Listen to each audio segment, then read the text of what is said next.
mbinguni ni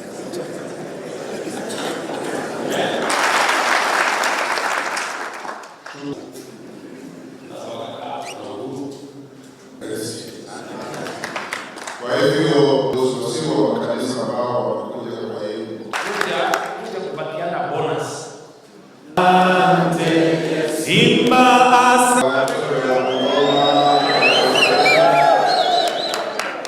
Hiyo State House mnaona hapo ilikuwa jua kali. Saa hii nimerekebisha. Kwa sababu sasa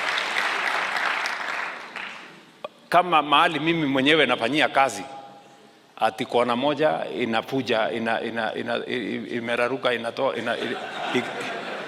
ati saa zingine ikinyesha watu wanatembea na ndoo hapo ati kufagia hapo.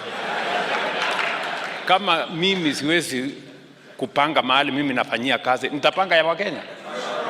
Siweza kwama hapo. So nikasema nirekebishe hiyo, wakanipigia kelele ni sawa. Lakini juzi niliona wameanza kusema lakini si mbaya, ni mzuri.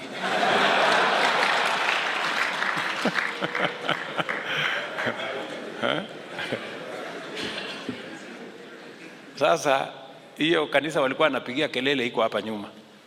Itamalizika hivi karibuni. Na sio chapel, ni chapel ya watu wanaofanya kazi hapa ndani. Hatuwezi kuwa na kanisa ya mabati State House. You know? Ni aibu. So na sijauliza mtu pesa ya kujenga. Sijasema itajengwa na pesa ya serikali. Mimi nitajenga na marafiki zangu.